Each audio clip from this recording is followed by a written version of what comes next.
Welcome to Orange Coast Unitarian Universalist Church. My name is Jolene Ibanez, and I'm your worship associate today. Our director of music ministries, Beth, is not here today, so I'm joined by Malila Hallo as our guest musician and pianist. Susan Shaw and Barbara Morahiro will be leading the singing today. And Karen Magoon Pearson, who is our Director of Religious Education for Children and Youth, is here, and we're welcoming you here this morning. Our minister, Reverend Sean Wiltshire, is not leading the service today, but she has a special message for you. Welcome, everyone. Welcome, visitors, members, friends, and welcome, Reverend Rae Huang. I hope I'm pronouncing that correctly. I have been looking forward to hearing you speak. In fact, I am online watching. I'm waving if you can't see me, but I probably am waving. I just want to let you know that this congregation rocks. They're wonderful, they're loving, they're open, and they all desire to create a better world. So I hope everyone has an absolutely fabulous day, and I look forward to the service. Let's get going. All right. We also would like to recognize the many volunteers that have helped put this service together today. There's a whole bunch of them up there on the board and sitting around and doing stuff. In addition, this morning we are delighted to have Reverend Rae Huang. She's a Presbyterian USA pastor who lives in Los Angeles with her two children, Aowen, 10, and Scout, 7. Yay. She's also a senior organizer for Housing Now, California, a statewide housing justice coalition, and a volunteer organizer and activist with Black Lives Matter, LA, and Clergy and Laity United for Economic Justice, acronym CLUE, and serves on the board of Creating Justice LA. She has a master's in divinity from Boston University School of Theology and a master in theology from Duke Divinity School. We respectfully recognize that our church property rests on Ahachiman and Tongva land. As Unitarian Universalists, we have many different beliefs, but we are one loving community. We are bound together not by a common set of rules or beliefs, but rather a covenant. And a covenant is simply a promise that whatever our beliefs, we accept one another and we encourage each other in spiritual growth. We affirm that all life has inherent value and that all existence is interconnected. We strive for justice and compassion in our deeds and our actions and our relationships, and we are committed to creating a welcoming community without regard for the traits that sometimes divide people. To our roomers, we invite you to silence your cell phones. And for our Zoomers, we invite you to say hello in the chat. I want to extend a special welcome to visitors. If you're seeking a spiritual home, we hope that you will find it here. Later in the service, we will have an opportunity for you to introduce yourself if you would like to do so. We begin our worship with the lighting of our chalice. I'm sorry that we've been having people come up and light the chalice, but I had a lot of changes to make to the script this morning, so I will just light it myself. Is that okay with everyone? Okay, all right.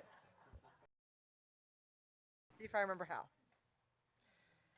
As we say our unison affirmation, love is the spirit of this church, and service is its law. To dwell together in peace, to seek truth in love, and to help one another. This we affirm together. Wow, I lit it and everything and didn't burn the place down. Okay. Please rise in body or spirit in singing our opening song.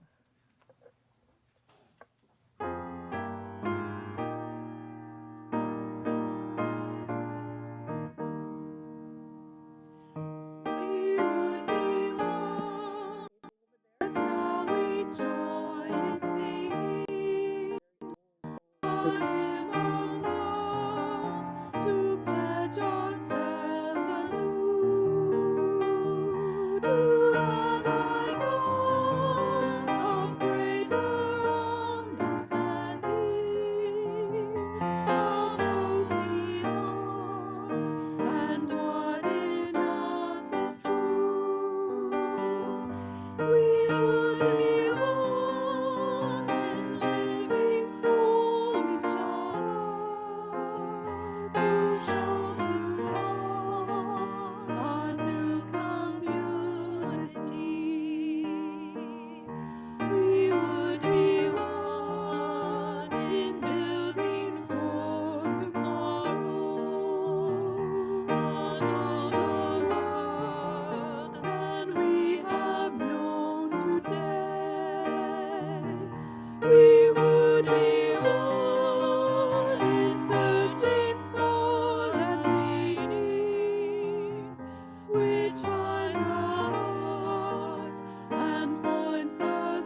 Good morning, my friends. It is such a joy and privilege to be with all of you here. I myself, as you heard, am ordained in the Presbyterian denomination, specifically the USA, because it's the only denomination of the Presbyterians that ordains women and LGBTQ. So, some knowledge for you all. And also, I am actually someone who practices an interfaith spirituality, and so I'm often invited by my Unitarian Universalist brothers and sisters and kin to preach. So this feels extraordinarily familiar and like family to me to be here. And so, greetings from Los Angeles, and thank you so much for giving me the honor and gift to be able to be with you this morning. So I am tasked to invite us into a call to worship. So as you're able, if you can stand and join me, this is a call and response. And so I'm going to teach you a chant that we often use, that I often use with the Black Lives Matter Los Angeles organization and activists and folks. And so I will teach you the chant. The first part, which I will say is, this is our city, or I'll say street, or I'll say hood. And then you all will say, yeah, we know it. So let's practice that part. This our city. Yeah, we know it. Oh, that's great. Okay. And then the second part is I'll say, this a movement. And then you all respond by saying, not a moment. Okay? So let's try that. This a movement. Not a moment. Let's try putting that together. This our city? Yeah, we know it. This a movement, not a moment. Now you gotta, as you say it, you gotta get into it, okay? You gotta move your hips a little. This is a call to worship. We're inviting you into this space together, okay? This our city? Yeah, we know it. This a movement, not a moment. This our hood? Yeah, we know it. This a movement, not a moment. This our streets? Yeah, we know it. This a movement, not a moment. This our church? Yeah, we know it. This a movement, Not a moment. this our church? Yeah, we know it. This a movement. Not a moment. This our church? Yeah, we know it. This a movement. Not a moment. Amen. Thank you, Ashe. May it be so.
Love, a picture book written by Matt de la Peña and illustrated by Lauren Long.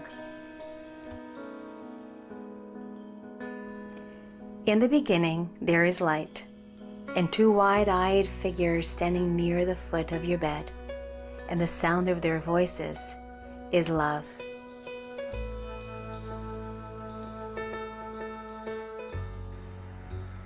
A cab driver plays love softly on his radio while you bouncing back with the bumps of the city, and everything smells new, and it smells like life.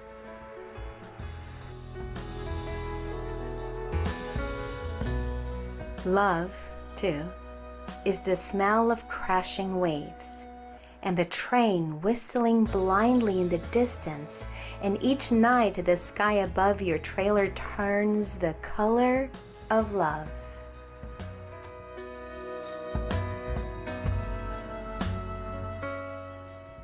In a crowded concrete park, you toddle toward summer sprinklers, while older kids skip rope and run up the slide, and soon you are running among them, and the echo of your laughter is love.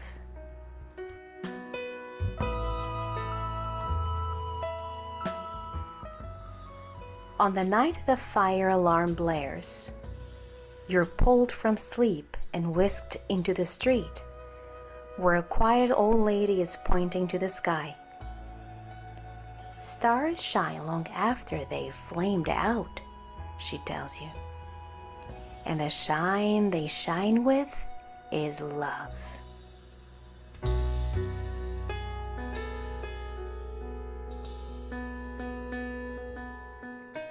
You wake with a start in the arms of a loved one who bends to your ear and whispers, "It's okay, it's okay, it's love."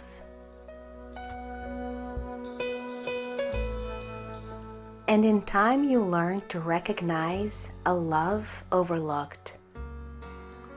A love that wakes at dawn and rides to work on the bus. A slice of burnt toast that tastes like love.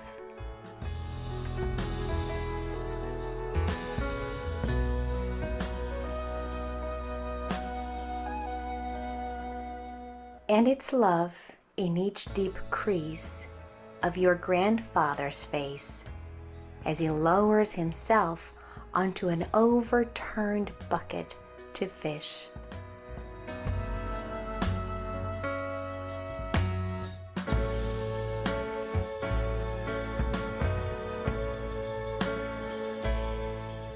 And it's love in the rustling leaves of gnarled trees lined behind the flower fields.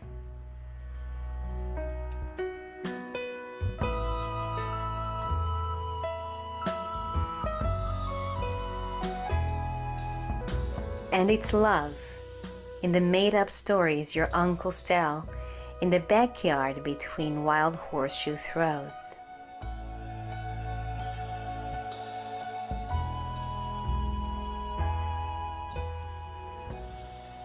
And the man in rags outside the subway station plays love notes that lift into the sky like tiny beacons of light.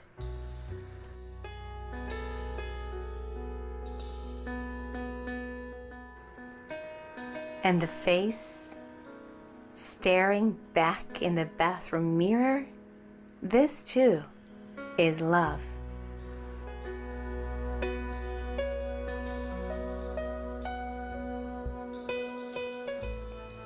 So when the time comes for you to set off on your own, heavy winds will sweep past your building, and great gray clouds will congregate above. Your loved ones will stand there like puddles beneath their umbrellas, holding you tight and kissing you and wishing you luck.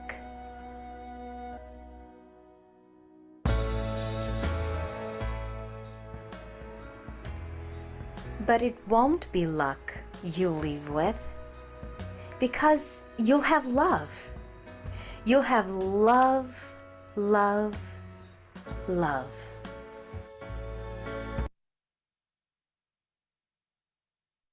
Love. Karen Magoon Pearson will now be lighting the children's chalice and sending them on their way.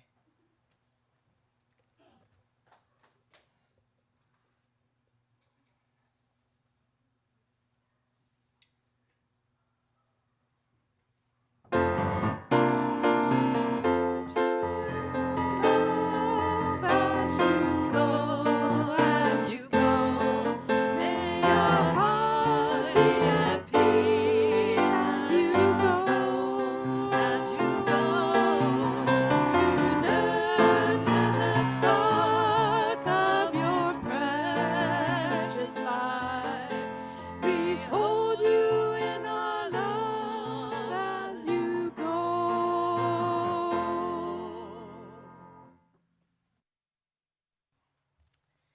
Amen.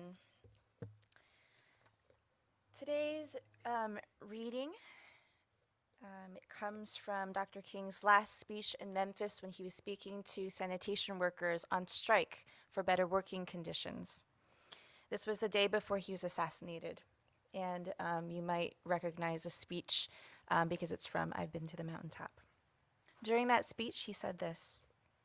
Listen carefully. You know, whenever Pharaoh wanted to prolong the period of slavery in Egypt, he had a favorite formula for doing it. What was that? He kept the slaves fighting among themselves. But whenever the slaves got together, something happened in Pharaoh's court, and he could not hold the slaves in slavery. When the slaves get together, that's the beginning of getting out of slavery. Let's spend some time in meditation.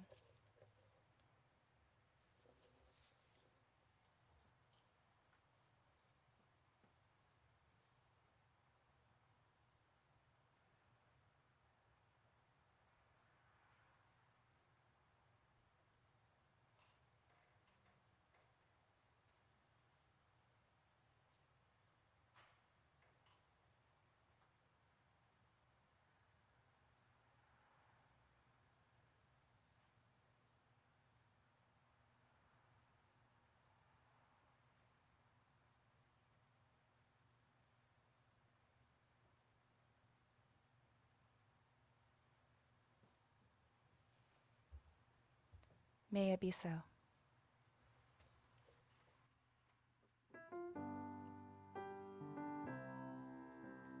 Spirit of life, come unto me. Sing in my heart all the stirrings of compassion. Blow in the wind, rise in the sea, move in the hand, giving life the shape of justice. Roots hold me close, wings set me free. Spirit of life, come to me, come to me. Spirit of life, come unto me. Sing in my heart all the stirrings of passion. Blow in the wind, rise in the sea, move in the hand, giving life the shape of justice. Roots hold me close, wings set me free. Spirit of life, come to me, come to me.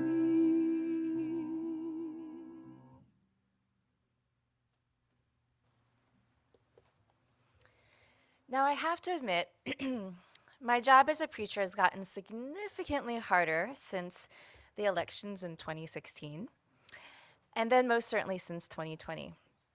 When I first started preaching, I could prepare a sermon weeks in advance, even months, fine tune it the week before I was about to preach, and feel pretty good about it responding to the current concerns and events in the news and in the community. However, nowadays, even on my drive on an early Sunday morning to church, having just worked on the sermon the day before, I will turn on NPR, learn of another mass shooting, or the threat of imminent war, or the death of another black man by police violence, and realize I have to completely alter the sermon that I just wrote. Well, my friends, this week is another one of those weeks. I've known for a few weeks now that I was going to prepare a sermon for you all, and so I prepared one called Perfect Love, inspired by a quote by Dr. King and also from the first letter of John in the New Testament, which says, "There is no fear in love, but perfect love casts out fear." And I was all ready and hopeful and ready to go. And yet, this whole week, I struggled to finish it.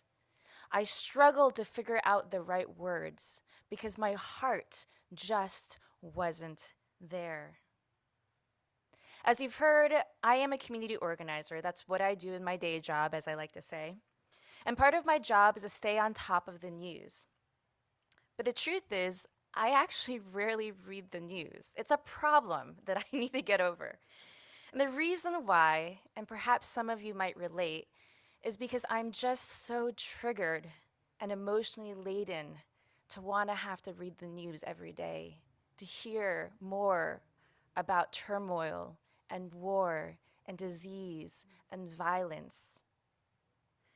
And when you're going to preach for a new congregation, you kind of have to stay on top of the news. And I kind of struggle with that these last couple weeks. So the truth is, my friends, I really struggled to prepare this sermon for all of you. My heart has been so heavy over the last couple weeks of the news and of life that quite frankly, I could not give you the sermon that I had set out to give you. I'm going to give you a different one instead. I'm going to give you the one that came in the middle of my struggle of the night, the one that I scrapped and came anew with a new one for you, something that was on my mind in hopes that it might resonate with you as well. So what's been real for me? The struggle, the daily struggle. The daily struggle is real in my life, and likely the daily struggle is real in your lives too. The struggle is real every day we do turn on the news. Every time we get kicked out, or our friends get kicked out, or our neighbors get kicked out of their homes because they can't pay the rent or afford the mortgage for that month. Every time one of our children is bullied or neglected at school or at home. Every time we hear yet of another shooting, of another act of police violence, of another environmental crisis. The struggle is real every time we have to find a job, every time we have to choose between food or another bill that needs to be paid, every time we're waiting for more medical news. And the struggle is real sometimes just getting out of bed to show up on a Sunday morning, or making food and eating it, or getting to sleep, or staying to sleep, getting the meds we need, calling a friend. And the struggle is real sometimes on a Sunday morning when you find out a beloved member and friend of the community and church has transitioned from this to the next. The daily struggle is real, my friends. But despite our personal struggles, religious institutions like our own have a problem in that we always see others as charity. We see ourselves as better off, as problem solvers. We see our neighbors as cases to be helped. We see the unhoused as a situation to be cured. At a training I attended, an organizer and wonderful mentor of mine who is formerly homeless often preached. His name was Willie Baptist. Progressives hate poverty, but they also hate the poor. Progressives hate poverty, but they also hate the poor. Because it's one thing to advocate for affordable housing, but it's another to really see them as one of us, to see them as us, to see us as them, that we are all poor in spirit.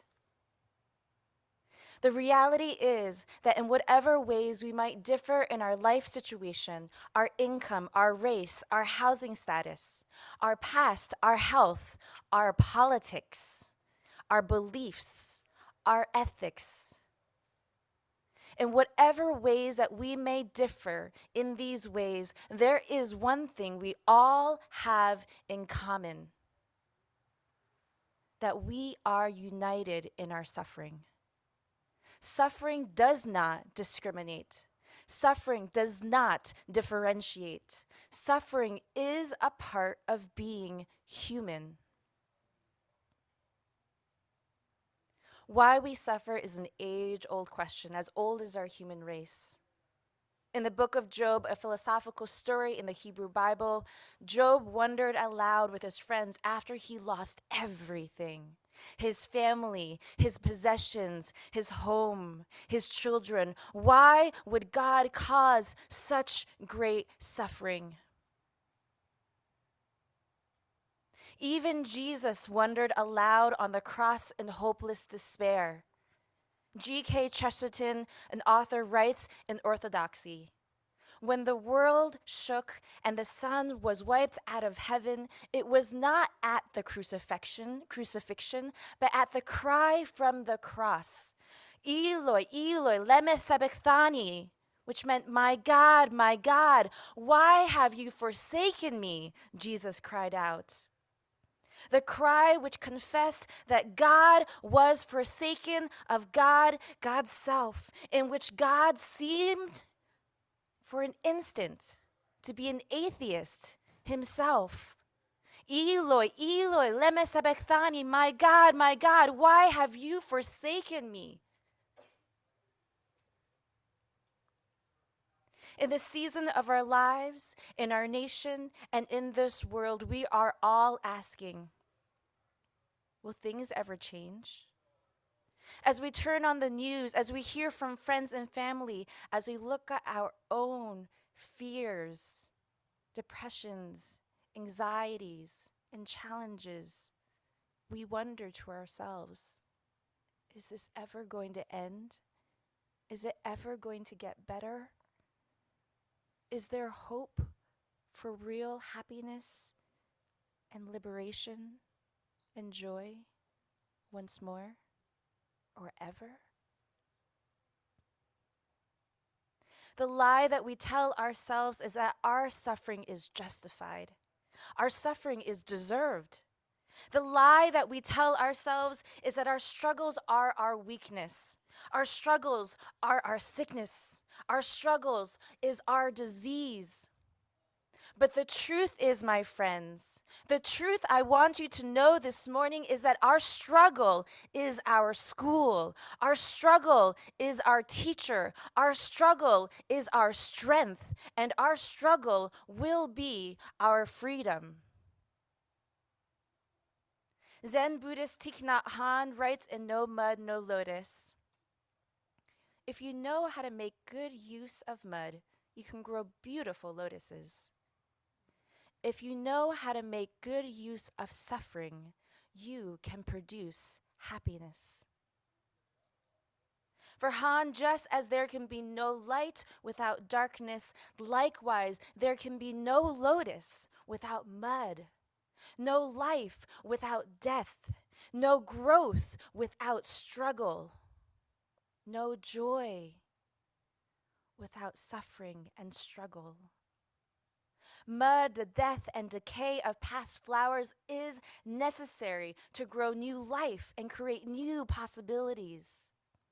Suffering is the mud, the lifeblood, the clay by which we can mold something new, something needed, something necessary for such a time as this.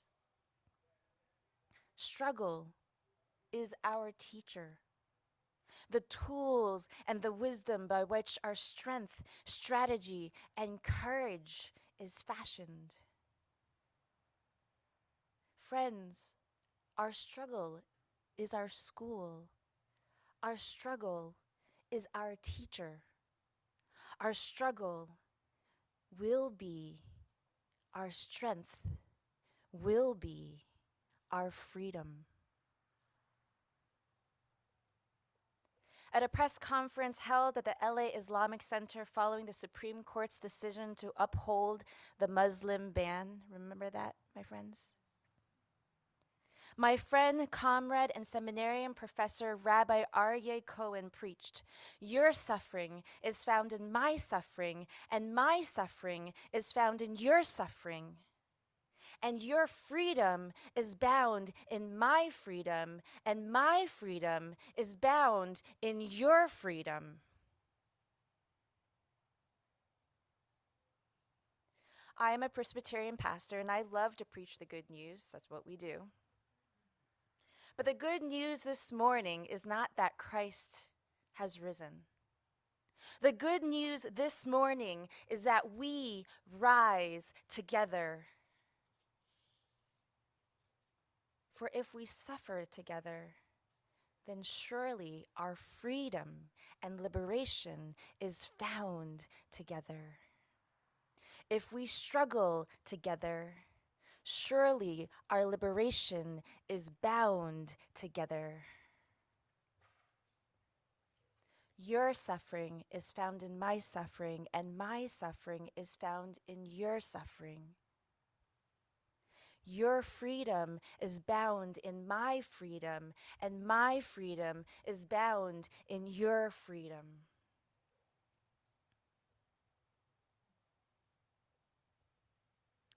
Recently, for those of you who actually read the news, unlike me, you've probably been hearing about a surge of labor strikes and winds across the nation.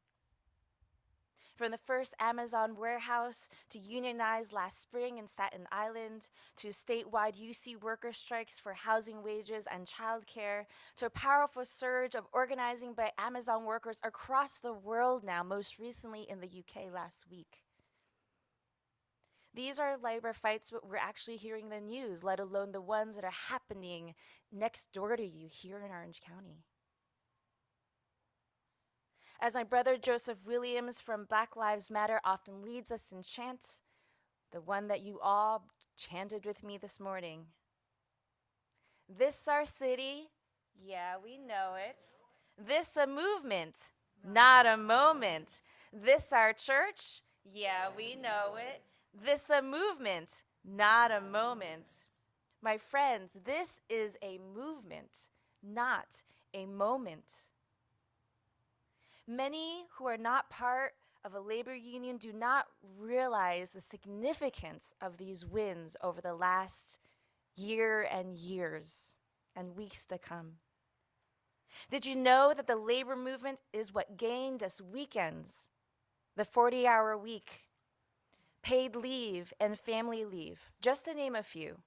You all can think of more rights and privileges you all have because of the labor movement. But most importantly, what the labor movement has achieved for us is the understanding of the power of the collective struggle. The collective struggle.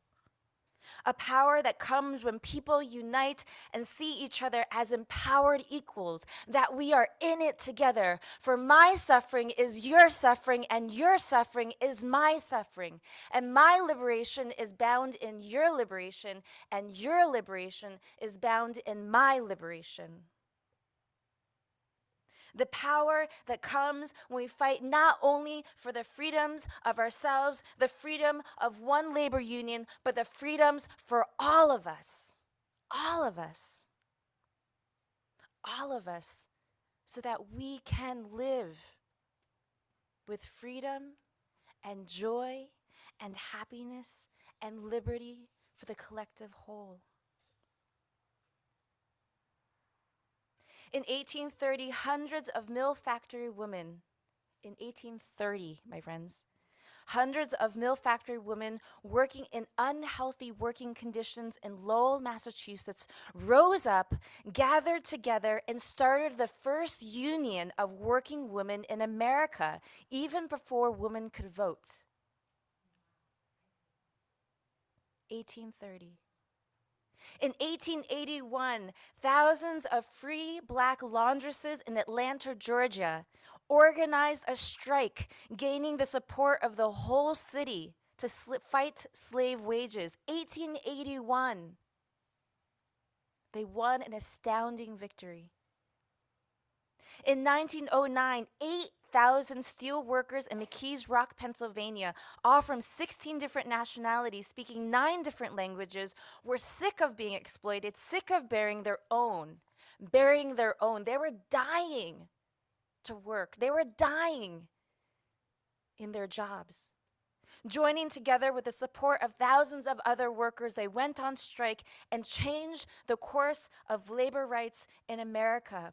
These were thousands of workers from 16 different nationalities. They spoke 9 different languages, and they came together.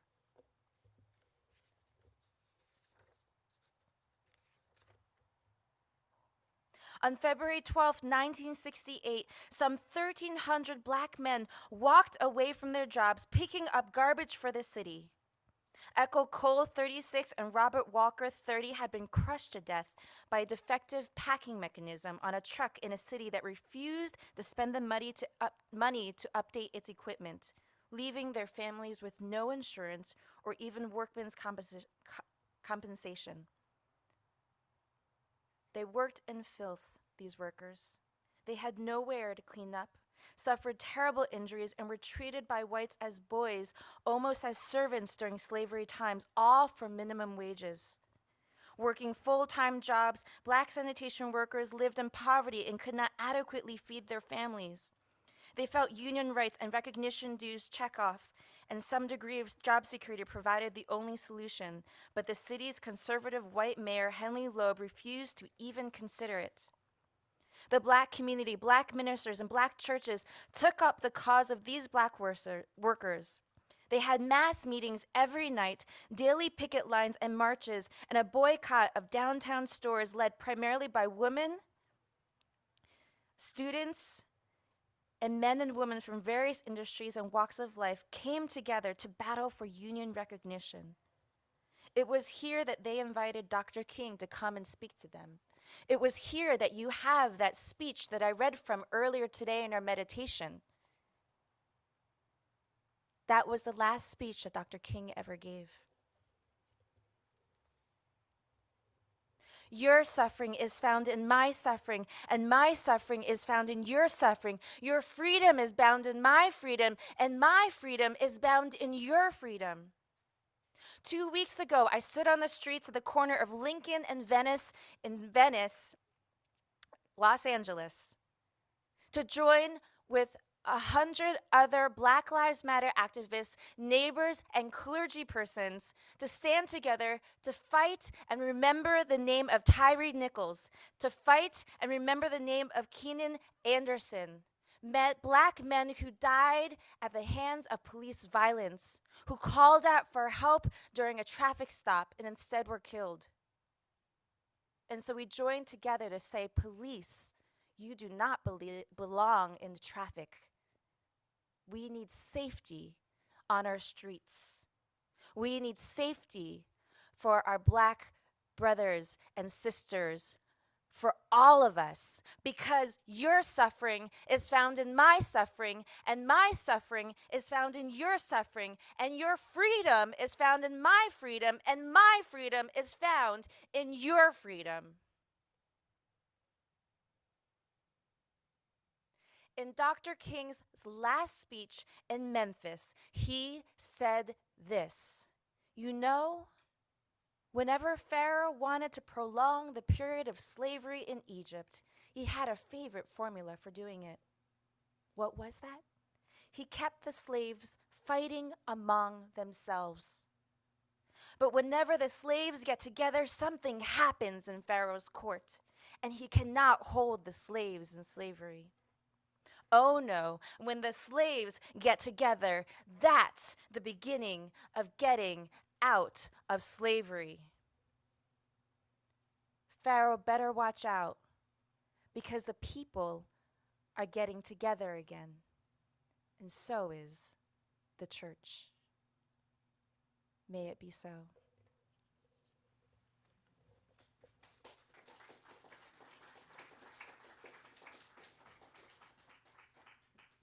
Thank you for your message. Please rise in body and spirit and join us in singing our returning song, Though I May Speak with Bravest Fire.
Unitarian Universalist congregations are fully self-supporting, meaning that members and friends raise all the funds for the operating budget, the ministries, and the programs of the church. We're ever grateful for your gifts of time, treasure, and talent. OCUUC amplifies that spirit of generosity by sharing half of the plate we receive with an organization that shares our values. This month we are partnering with Tiny Pine Foundation. This is an interesting foundation. She lost her home to a forest fire, and she decided to learn how to build houses on YouTube. And in addition, she gives goods, things that people need other than houses, but she builds houses. In the first year, 20 homes were funded through various sources, including public and corporate donations, grants, and fundraisers, and 13 homes were completed and gifted to the campfire survivors. So that's a good one. How about that? How about that? Huh? There are multiple ways in which you can support the church and this organization. You can mail a check, you can go through our website, and you can use an app called Vanco Mobile. The choice is yours. All the information is on our website should you need it. As always, thank you for your generosity.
We gather together a song that puts our intentions into words and expresses our gratitude for the many gifts we share.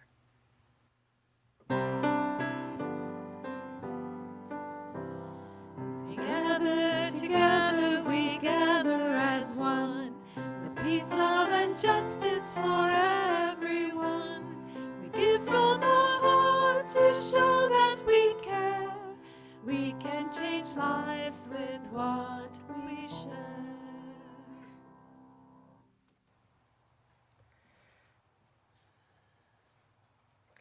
Now is the time when we honor the important events in our lives. You're invited, one and all, whether you're a member, a friend, or a visitor, to participate in our weekly ritual of joys and sorrows. So let's take a deep breath. Perhaps you come here today holding something close to your heart, moments from the last days or hours that have struck you at your core. If you'd like to honor such a profound joy or sorrow, you're invited to do so. If you're a roomer, you're invited to come forward to light your candle. If you would like to share your joy or sorrow, you can write it out on the slip of paper provided over here. We have our ushers have paper if you need one, and then you can hand it to me. If you're a Zoomer, you're invited to write your joy or sorrow in the chat, and I will read those out loud. Once the roomers are done lighting the candles, Lori Kluge will be lighting a candle on your behalf. As music is played, I invite you to silently offer healing or celebration as you feel called and according to your own beliefs.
I'll begin with our Zoomers. Matthew P. would like to light a candle of sorrow. He's finally working full-time security work, 40 hours a week, but it means he won't be able to attend in-person services anymore, and that makes him sad. Patrick T. Please light a candle of sorrow. Bittersweet melancholy. Looking back and getting recent indisputable confirmation of a long closed door, along with a lost sense of understanding and respect from an inability to control the narrative.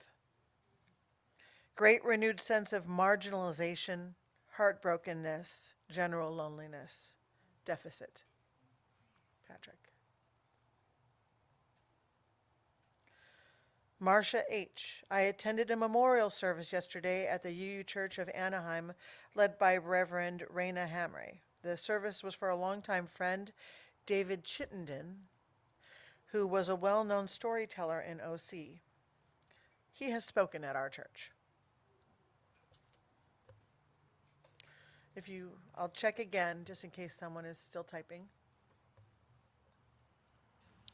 We have a joy from Tracy in house here. Actually, she needs one lit, I believe. Yes. My daughter is 2 days out of hysterectomy. She's hysterectomy surgery. Oh, there she is. There you are. Wait, where's? I mean, not the daughter. I'm sorry, that was Donna. Okay. I'm so sorry. She's doing really well, and she's looking forward to not having invisible, debilitating pain as she's had for the last 16 years. Yeah. Thank you all for your loving support. Okay, Joel handed this to me. I did not write it. It's a joy in celebration of my wife, Jolene's birthday this week, with the floral arrangement dedicated to her. It's still blossoming and bulbing life. Just like the daffodils, right?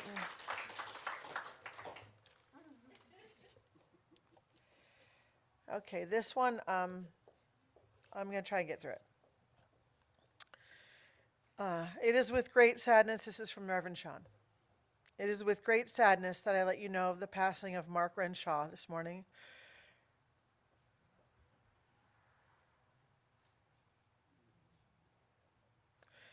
After a long struggle with prostate cancer. His beloved Kathleen was with him holding his hand. Please hold Kathleen and his sons Sam and Sean in your hearts. There will be a memorial service, a date and a time to be determined later. I love you all and thank you for your support of Kathleen and the family. And in relation to that, Elizabeth Kilchower would like to add another joy or candle of sorrow. Oh, she did. Mark and Kathleen are in our thoughts during this time of sorrow. We will always have fond memories of Mark's generous heart and many stays at his home in Big Bear. And of course, we will always have margaritas in his honor. Cheers, Mark.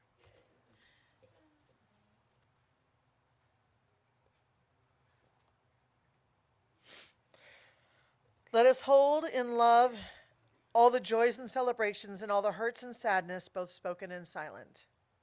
Let our joys remind us to be thankful, our concerns remind us to hope, and our sorrows remind us to connect. Let all these moments remind us that we are not alone. Please join Lori Kluge in a spirit of prayer or meditation, or none today. Okay. Well, we'll just be thinking good thoughts.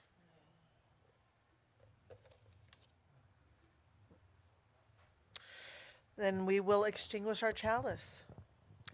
Let us join together as we extinguish the flame of our chalice and say together, we extinguish our chalice, but not the light of truth, the warmth of community, or the fire of commitment. These we carry in our hearts until we are together again. Thank you for joining us this morning. We are a congregation made up of people who all believe differently. And yet, when we gather together, we make up one loving community. We need not think alike to love alike. If you're a guest, a visitor, or someone who has not yet been known to us, I invite you to become a part of this beloved community. We encourage you to write in the chat your name and where you're from so we can welcome you. If you'd like to know more about our church, including programming for our youth and children, please contact us at hello@ocuc.org, and we will help you get connected. In addition, we invite you to sign up for our weekly email called The Blast at blast@ocuc.org. We want everyone to feel a part of this beloved community, so please reach out. We'll help you get connected. And also, if you are here in the room, we invite you to stand for a brief moment and tell us your name and who you are, and we will bring you a microphone so that the Zoomers can hear your name. Okay.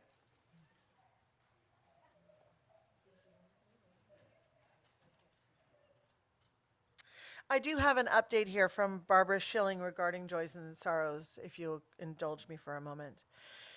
She says, my mother transitioned peacefully early Thursday morning. We will all miss her, but we are grateful she is no longer suffering from past polio syndrome. She talked often about running in heaven with Dad, and that is how I see them. I'm going to have Lori come up and light us a candle for that, Barbara.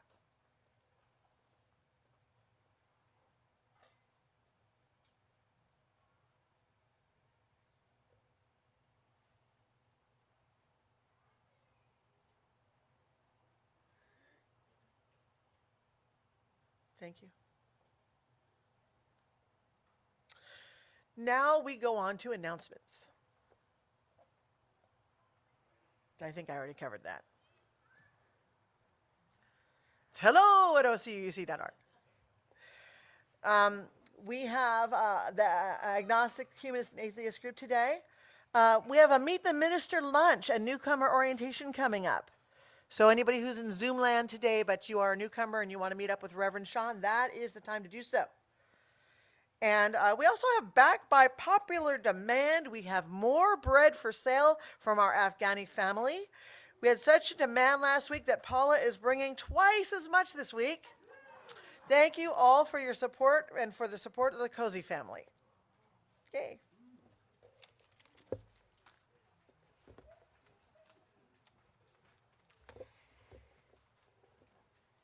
And please join me in a benediction. I'm going to invite you to stand as you are able and comfortable. And I'm going to share with you all and teach you all what we call the Asada. The Black Lives Matter movement closes every single meeting with this tradition. It came about because it was a letter written by Asada Shakur, who is an activist and a member of the Black Liberation Army, who's no longer living here in the U.S. and is in political asylum. I forgot which country. Oh, in Cuba right now. And so it was a letter written from her to the movement. And since movement members, Malkia Cyril in particular, a member of Oakland's Black Panther Club, used it to close a meeting, and then that sort of spread like wildfire across the movement. And so we all close in the same way together. We'll say it 3 times. Please repeat after me. You don't have to follow up there. You can just look at me or look at each other, okay? And we'll say it 3 times. The first time is quiet, and then we'll say it a little bit louder to each other, and then we're going to yell it so the whole world can hear. It is our duty to fight for our freedom. It is our duty to fight for our freedom. It is our duty to win. It is our duty to win. We must love and support one another. We must love and support one another. We have nothing to lose but our chains. But we have nothing to lose but our chains. Now this time a little louder so that the whole church can hear. It is our duty to fight for our freedom. It is our duty to fight for our freedom. It is our duty to win. It is our duty to win. We must love and support one another. We must love and support one another. We have nothing to lose but our chains. We have nothing to lose but our chains. And this time, as you're comfortable, you can put a fist in the air to show our solidarity with each other. It is our duty to fight for our freedom. It is our duty to fight for our freedom. It is our duty to win. It is our duty to win. We must love and support one another. We must love and support one another. We have nothing to lose but our chains. We have nothing to lose but our chains. Ashe, ashe, ashe. Thank you.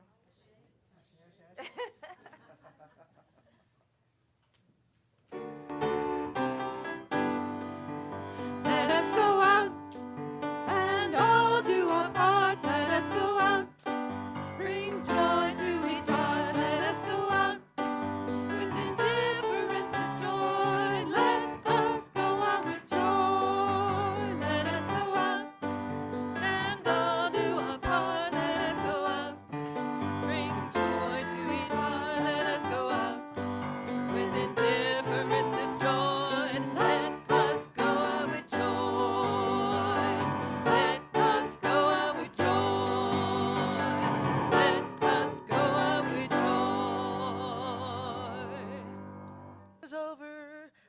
service continue.